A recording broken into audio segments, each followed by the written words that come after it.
Hello friends, నేను శరణ్యాని.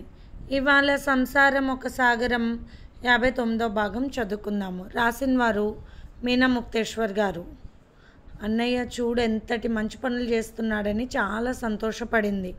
నిజానికి మూర్ఖంగా ఉన్న వాళ్ళు నిజం తెలుసుకుంటే మంచి వాళ్ళకన్నా బాగా ఆలోచించగల శక్తిని పొందుతారు. ఇప్పుడు సునీత విషయంలో అదే జరిగింది. అనిత నవ్వుతూ, నువ్వే ఏదో ఒక అమ్మాయితో సహజీవనం చేస్తున్నావని, అందుకోసం లగ్జరీగా ఏవేవో రకరకాల నిందలు వచ్చాయిరా అన్నయ్య. తీరా చూస్తే నిజం ఇది. చెప్పుడు మాటలు ఎప్పుడూ నమ్మకూడదు. వాటి వల్ల ఎంత అనార్థమో అర్థం కాదు. ముందే తెలుసుకుంటే జీవితాలు బాగుపడతాయి. నిజంగా నీ మీద ఎన్ని అపనిందలు వచ్చాయి అన్నయ్య అంటూ నవ్వింది అనిత. నిజమే, చెప్పుడు మాటలు విని లేనిపోని నిందలు వేసి మంచి కుటుంబంలో పుట్టి విలువ లేకుండా పెరిగింది. అత్త మాటలు విని అన్ని మనసులోనే చెంపలు వేసుకుంది సునీత. చెల్లెల ముఖంలో మార్పును చూసి నీకోసమే నేను ఇలా మాట్లాడాను అనుకుంది అనిత. ఇంతలో భూలక్ష్మి లోపలికి వచ్చింది. ఇప్పుడు పెత్తనమంతా పిల్లల చేతిలోకి వెళ్ళింది. మా అన్నయ్య నా కుటుంబానికి ఎంతో రక్షగా ఉండేవాడు. ఆస్తులు పంచుకుంటున్నారని చెప్పారుగా, మరి సునీతకు వాటా ఇవ్వకపోవడం అది కరెక్టేనా అంటూ అడిగింది మెల్లగా. ఆ మాటలు విన్న సునీత అత్తవైపు అలాగే చూస్తూ ఉంది. అనిత మాట్లాడుతూ, ఆస్తి ఏమీ లేదు, సునీతతో మాకు సంబంధం లేదనేసరికి భయంతో దానికి తల్లి మీద ప్రేమ కలిగేలా చేసి ఇక్కడికి వచ్చావు. అది కూడా అన్నయ్య టికెట్లు రిజర్వేషన్ చేస్తే. డబ్బుకి ఇచ్చిన విలువ దేనికి ఇవ్వవు ఎందుకత్త అంటూ నవ్వింది అనిత. అమ్మో, అలా చెబితే ఇలా తీసుకొచ్చిందా అత్త అంటూ అలాగే చూసింది సునీత భూలక్ష్మి వైపు. ఏదో లేవే, నీకు ఆస్తి లేకపోతే ఎలా అని అంటున్న అత్తను చూసి, మాట్లాడుకు నాతో నువ్వు ఇంకెప్పుడు అన్నది సునీత. అమ్మా అంటూ తల్లి దగ్గరికి వెళ్ళిపోయింది. అనిత, నీతో ఒక మాట చెప్పాలమ్మా అన్నది భూలక్ష్మి. ఏ మాటలు చెప్పినా ఇక్కడ లాభం లేదు అత్తయ్య. ఆస్తి మొత్తం నాకు అన్నయ్యకు రాసేశారు. ఇక మా చెల్లెల విషయం మీరే చూడాలి. ఆ విషయం మా చెల్లెలకి తెలిసే అవకాశం లేకుండా చేశాము. ఎందుకంటే దానికి నీలాగా చదువు సంధ్య ఏమీ అబ్బలేదు కదా అన్నది అనిత లోపల నవ్వుకుంటూ. మీ ఇద్దరు పిల్లలతో పాటు దానికి కూడా గంతకు తగ్గ బొంతం తెచ్చి పెళ్లి చేయత్తా అంటూ పక్కకు తిరిగి నవ్వింది అనిత. సరిపోయిందిలే సంబడం. నా ఇద్దరు కూతుర్లకు పెళ్లి చేయలేక నేను చూస్తుంటే మీ చెల్లి సంగతి నాకెందుకు, దాని పొరపాటును కూడా నాతో తీసుకువెళ్ళను అనేటప్పుడు సునీత లోపలికి వచ్చింది. ముందు మాటలు ఏమీ వినని సునీత ఆఖరి మాటలు విని కోపంతో చూసింది అత్తను. పిన్నమ్మ, ఇక ఏ విషయమైనా చిన్నమామగారింటి దగ్గరే తేల్చుకుంటే బాగుంటుందేమో. ఇక్కడ చూస్తే అంతా పిల్లల పెత్తనం అయిపోయింది. నా మట్టుకు నేను కూడా వీళ్ళు ఏం చెప్తే అదే చేయవలసి వస్తుంది అన్నట్లు బాధగా ముఖం పెట్టాడు అన్వేష్. భూలక్ష్మికి నిజంగానే భయం వేసింది. వామ్మో, ఎంత తెలివిగల పిల్లలు నాకు ఉన్నారు, ఇద్దరు కూతుర్లు. ఎందుకు వరుసైన భావాలను కనీసం లైన్లో కూడా పెట్టలేకపోయారని ముక్కు చీదుకుంటూ కళ్ళు తుడుచుకుంటూ వెళ్ళిపోయింది భూలక్ష్మి. అన్వేష్, అనిత, ఆదిత్య ముగ్గురు నవ్వుకున్నారు. అమ్మ చెప్పే నీతి కథల వల్ల మనకు చెడు నుండి తప్పించుకునే మార్గం త్వరగా తెలిసిందని. సునీత మాత్రం వాళ్ళ అమ్మ దగ్గరే కూర్చుంటుంది. శ్రద్ధగా అన్నీ కావాల్సినవన్నీ చూసుకుంటుంది. శేషగిరికి మనసు సంతోషంతో నిండిపోయింది. సునీత అంటే ఒకంత ప్రేమ ఎక్కువ సావిత్రి గారికి. ఎందుకంటే పిల్లలందరిలో కలర్ తక్కువగా పుట్టింది. అది అబ్బాయి అయితే సమస్య లేదు, కానీ ఆడపిల్లని జాగ్రత్తగా చూసుకోవాలి. అందరూ తక్కువగా చూస్తారేమో, జాగ్రత్తగా చూసుకునేది. ఇప్పుడు కూతురు తనంతట తానుగా ప్రేమగా దగ్గరకు వస్తుంటే ఆనందపడిపోయి గుండెల్లో దాచుకుంది తన కూతుర్ని సావిత్రి గారు. ఆ దృశ్యం చూసిన ఆదిత్య, అన్యత, అన్వేష్, శేషగిరి అందరూ సంతోషపడ్డారు. ఇక మీ చెల్లెలతో బాధ ఉండదు రాబోయే మా తమ్ముడికి అంటూ నవ్వేశాడు అన్వేష్. అన్వేష్ మాటలకు ఆదిత్య, అనిత ఇద్దరూ నవ్వేశారు. పిల్లల తెలివితేటల వల్ల పెద్దలకు కష్టం లేకుండా శేషగిరి ఇంటి సమస్య దూది పింజలా ఎగిరిపోయింది. ఎప్పుడైనా కుటుంబ సభ్యులంతా ఒకటే అన్న బలం ఉంటే బయట వారు ఏమీ చేయలేరు. ఆ విషయాన్ని మొత్తానికి పెద్దల సహాయం లేకుండానే శేషగిరి పిల్లలు చక్క పెట్టేశారు.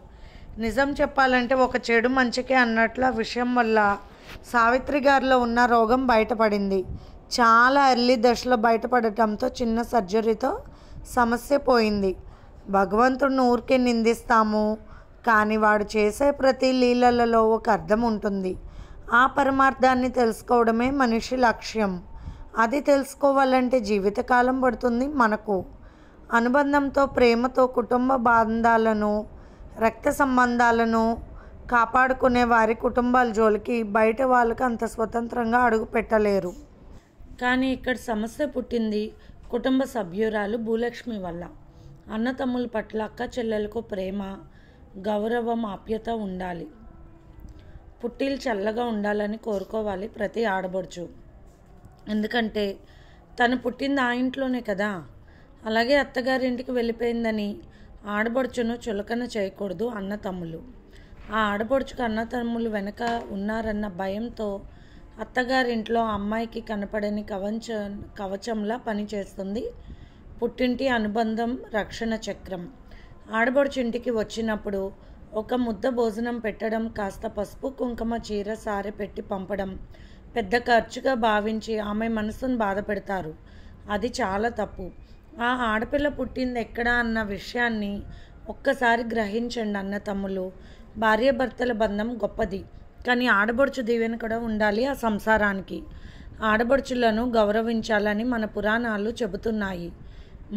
మా ఆడబడుచులు మంచివారు కాదు, మా గురించి అస్సలు పట్టించుకోరని చెప్పుకుంటున్నా మనము వారిని ఎంత ప్రేమిస్తున్నామో అని కూడా ఆలోచించుకోవాలి. ప్రేమనిచ్చి పుచ్చుకోవాలి. ఒకవేళ వారిలో ప్రేమ లేకపోయినా కూడా మన ప్రవర్తన వల్ల మంచిగా మారే అవకాశం ఉంటుంది. మనం గమనించుకుంటే డబ్బుకి ఇచ్చే విలువ మనుషులకి ఇవ్వడం లేదని మాత్రం తెలుస్తుంది. మనం పోయేటప్పుడు మనతో రాని డబ్బు కోసం పాకులాట ఎందుకు? కానీ మన మంచితనం, మన సంస్కారం, మనం ఏర్పరిచిన ఒక మంచి దారి మనం లేకపోయినా కూడా మన తర్వాత వారు ఆచరించడానికి, అనుసరించడానికి, ఆ దారిలో నడవడానికి ఒక మంచి మార్గం ఏర్పాట్లు చేసిన వారు అవుతాము. అక్క చెల్లెలను ప్రేమించాలి, అలాగే అన్నదమ్ములు ప్రేమించాలి. ఇంట్లో తల్లిదండ్రులు సరిగ్గా పిల్లలను పెంచుకుంటే ఈ ప్రేమానుబంధాలు మొదటి నుండే అలవాటు అవుతాయి. తోబుట్టువులు లేని వాళ్ళకి ఆ విలువ ఎంతో తెలుస్తుంది. కొద్ది డబ్బులు ఖర్చు పెట్టి ఆడబడుచు మనసు సంతోషం పెడితే మనకు ఎల్లవేళలా వారి దీవెన మన వెంటే ఉంటుంది. ఆ దీవెనలు ఎంత ముఖ్యమో మనం అర్థం చేసుకోవాలి. అలాగే ఆడబడుచు కూడా తన పుట్టింటి గౌరవం ఎట్టి పరిస్థితుల్లోనూ పోగొట్టుకోకూడదు. అంతే ప్రేమతో అన్నదమ్ములు పుట్టిల్లు సుఖాన్ని ఎప్పుడు కోరుకోవాలి ఆడబడుచులు. ఆ ఇల్లు బాగుంటేనే కదా మనకు కూడా ఎంతో విలువైన పసుపు కుంకుమ దక్కుతుంది. సరే మరి అక్క చెల్లెలను, అన్నదమ్ములను ప్రేమించండి. అలాగే అన్నదమ్ములను అక్క చెల్లెలు కూడా ప్రేమించాలి. చూడండి, ఒక మంచి వాతావరణం ఏర్పడుతుంది. కాకపోతే భోజనం ఖర్చు, పై ఖర్చులు అవుతాయి. అవి ఎంత త్రాసులో మన ప్రేమ ఒక పక్కన ఉంటే, మనం ఖర్చు పెట్టిన డబ్బు మరొక పక్క ఉంటే మన ప్రేమ బరువుకి ఆ డబ్బు ఎప్పుడూ తూగదు. జగపతి మంచం మీద పడుకుని ఉంటే జాహ్నవి అక్కడ కుర్చీ వేసుకొని కూర్చుని ఉంది. తరుణ్, యువరాజ్, వరలక్ష్మి గారు అందరూ కూడా తన ఇంటి గురించి, తన కుటుంబ సభ్యుల గురించి చెప్పే శాన్వి మాటల కోసం ఆసక్తిగా చూస్తున్నారు. అసలు మా ఇల్లు అంటేనే భరించలేని అంటూ కళ్ళు పెద్దవి చేసి రెండు చేతులు కూడా భయానకంగా పెట్టి యాక్షన్తో మొదలుపెట్టింది శాన్వి. హే ఆపవే, ఏమిటా చెప్పడం, దెయ్యాల స్టోరీ చెప్పినట్లు అంటూ నవ్వాడు తరుణ్. చూడండి ఆంటీ, ఇలా అడ్డం వస్తే చెప్పను అసలు అన్నది శాన్వి జాన్వి వైపు చూస్తూ. అబ్బా చెప్పను కదా, ఇందాక నుండి శాన్వి ఏం చెబుతుందో అని ఉత్సాహంగా ఉంది నాకు. అడ్డు రాకు, ముట్టకాయలు వేస్తానని తరుణ్ వైపు చూసి చెప్పి నవ్వింది జాను. ఆ మాటకు అందరూ నవ్వారు. ఒక్కసారి మా ఇల్లు తలుపు తీసి లోపలికి వెళితే అన్ని దారుణాలు మనం చూడలేము. ఒక ఫ్యాక్షనిస్ట్, ఒక కిల్లర్, ఒక సాడిస్ట్ కనిపిస్తారు. నేను కాబట్టి ఆ ఇంట్లో తట్టుకుంటూ ఉన్నాను. హే ఆపు నీ సోది, సరిగ్గా చెప్పు. నువ్వు చెప్పే స్టోరీకి మా ఇంట్లో వాళ్ళందరూ భయపడి నేను ఇంటి నుండి వెళ్ళగొడతారు మా అమ్మ వాళ్ళంటూ నవ్వేశాడు తరుణ్ కుదురుగా ఉండరా, ఏం చెప్తుందో ఆసక్తిగా విందాము అంటే పద్దాక అడ్డం వస్తే ఎందుకురా నవ్వేసింది వరలక్ష్మి గారు. గుండె దిట్టవ చేసుకుని వినండి అందరూ. మా నాన్న చూడండి, మీరే టింగ్ టింగ్ టింగ్ టింగ్ అంటూ చెబుతున్న స్టోరీని కళ్ళకు కనిపించేలా చెప్పింది శాన్వి వాళ్ళ నాన్నగారు రామశాస్త్రి గారు. ఆయనకు విపరీతమైన భక్తి. ఎంత మూర్ఖత్వం అంటే ఎంత వయసు వచ్చినా కూడా నీరసం శోష వచ్చి పడిపోయినా కూడా గాయత్రి జపం చేయనదే మంచినీళ్ళు కూడా ముట్టుకోరు. అమ్మో ఎంత భక్తులు అంటూ జాహ్నవి చెంపలు వేసుకుంది. మా అమ్మ ఝాన్సీ, ఆమెకు అసలు భక్తే ఉండదు, భగవంతుడిని నమ్మదు. సస్పెన్స్ థ్రిల్లర్ నవళ్ళు చదువుతూ ఉంటుంది. కొత్త కొత్త కథలు తెచ్చుకుని ఆమె ప్రపంచంలో ఆమె ఉంటుంది. ఇక మా అన్న అనిరుద్ధ్, వాడికి సాడిస్ట్ సినిమాలంటే చాలా ఇష్టం. కొత్త సాడిస్ట్ సినిమా ఏది వచ్చినా కూడా వదలకుండా క్యాసెట్ తెచ్చుకొని మరీ చూస్తూ ఉంటాడు. ఇదేం ఫ్యామిలీనే బాబు, విఠలాచార్య గారి సినిమా క్యారెక్టర్స్లా ఉన్నాయి. నువ్వే విచిత్రంగా ఉన్నావు అనుకుంటే ఇంట్లో క్యారెక్టర్లు ఇంకా విచిత్రంగా ఉన్నాయి అన్నాడు తరుణ్. అదేంటమ్మా, కథ మొదలు పెట్టినప్పుడు భయపెట్టేశావు అన్నారు వరలక్ష్మి గారు నవ్వుతూ. ఫ్యాక్షనిస్ట్ అన్నావు ఎందుకు మీ నాన్నగారిని, భక్తులని చెప్తున్నావు కదా అన్నది జాను. అయ్యో ఆంటీ, నీకేం తెలుసు, ఫ్యాక్షనిస్టుల చేతిలో కత్తులు బాంబులు వగైరా వగైరా ఉంటాయి. అలాగే మా నాన్నగారు ఆడపిల్లవి కదా అని పూజలు నేర్చుకోవాలంటూ తన కత్తి లాంటి మాటలతో భయపెడతారు. ఉన్నట్టుంటే ఏదో మొక్కుకున్నానంటూ 100 మెట్లు ఎక్కిస్తారు, బాంబు పేలుస్తారు. మా నాన్న భక్తులు అయి ఉంటే అయి ఉండొచ్చు, కానీ నన్ను ఒక ఫ్యాక్షనిస్ట్లా వేధిస్తున్నారు అన్నది బాధగా సాన్వి. ఆ మాటలకి అందరూ ఒక్కటే పడి పడి నవ్వేశారు. అవును మరి, మీ అమ్మగారికి అసలు భక్తి లేకపోవడం ఏమిటి అన్నాడు ఆశ్చర్యంగా యువరాజ్. నాస్తికుడు మా అమ్మ వాళ్ళ నాన్నగారు, అలాగే మా అమ్మ తయారయ్యింది. మా నాన్నగారు బ్రాహ్మణులు, మా అమ్మ వేరే కులం. ప్రేమ విషయంలో మరిద్దరూ ఎలా ప్రేమించుకున్నారో నాకు తెలీదు. పెళ్ళి చేసుకున్నారు, అన్నతో పాటు నన్ను కానీ బాధ పెడుతున్నారు నన్ను. మా అమ్మకు సస్పెన్స్ హారర్ కథలు చదవడం ఇష్టం. అందుకే కిల్లర్లా నా వెంటపడి నవలు చదివే నాకు తలనొప్పి వస్తుంది. ఇప్పటికి 2 సార్లు చదివాను, అయినా కూడా చదవాలనిపిస్తుంది. అందుకే కాస్త చదివి వినిపించు అంటూ కిల్లర్లా నన్ను హింసించి చదివించుకుంటుంది అన్నది నవ్వుతూ సాన్వి. అదేంటి అంటూ ఆశ్చర్యంగా చూస్తున్న జాహ్నవి వైపు చూసి అందరూ నవ్వేశారు. ఆ రోజుల్లోనే ఇష్టపడి పెళ్లి చేసుకున్నారా అన్నది జాను. అందుకే కదమ్మా దీనికి ఇన్ని తెలివితేటలు వచ్చాయి. ఏంటి టోటల్గా డిఫరెంట్గా ఉంది, నన్ను వేధించి వెంటబడి సాధించిందని అనుకుంటూ ఉన్నాను. కుటుంబ కథా చిత్రం ఇదన్నమాట అన్నాడు తరుణ్ నవ్వుతూ. మరి మీ అన్నయ్య శాడిస్ట్ అన్నావు, వాడు శాడిస్ట్ సినిమాలు చూస్తూ పరమ శాడిస్ట్లా తయారయ్యాడు. టీవీలో ఎప్పుడు నేను ఇష్టమైన పాటలు పెట్టుకున్నా కూడా మార్చేసి వెంటనే క్యాసెట్ పెడతాడు. సినిమా మొత్తం చూస్తే పాకెట్ మనీ ఇస్తానని శాడిస్ట్ల మొత్తం సినిమా నేను చూసేలా వేధిస్తున్నాడు. అందుకే అనిరుద్ధ్ అన్నయ్య శాడిస్ట్ అన్నది సాన్వి. వామ్మో, మీ కుటుంబంతో తట్టుకోవడం చాలా కష్టం బాబు అన్నాడు నవ్వుతూ తరుణ్. నేను అప్పుడే అనుకున్నాను, నీలో ఫ్యాక్షనిస్ట్ కిల్లర్ శాడిస్ట్ లక్షణాలు కనబడుతుంటే ఏదో టోటల్గా డిఫరెంట్ ఫ్యామిలీ అనుకున్నాను. అది జరిగింది అంటూ నవ్వేశాడు తరుణ్. ఆ డిఫరెంట్ ఫ్యామిలీ అని కాదురా, ఓర్చుకుంటావని నిన్ను సెలెక్ట్ చేసుకుంటున్నాను నేను. నిన్ను వేధించినా ఎప్పుడైనా అలా మాట్లాడుతున్నావు అన్నది సాన్వి కాస్త కోపంగా. వేధించే ఒక ఫ్యాక్షనిస్ట్లా నా వెంట పడి నన్ను ప్రేమించావు, కిల్లర్లా పొడుస్తాను బెదిరించావు ప్రేమించకపోతే. శాడిస్ట్ లాగా నన్ను వేయించుకు తింటున్నావు అప్పడంలాగా అంటూ నవ్వుతూ ఉన్న తరుణ్ని కింద వంచి గొద్దడం మొదలుపెట్టింది సాన్వి. అమ్మో అమ్మో నా కొడుకు అంటూ పెద్దగా అరిచింది జాహ్నవి. చూడవే అమ్మ, నన్ను చంపేసేలాగుంది అన్నాడు తరుణ్ మరి గారాబంగా.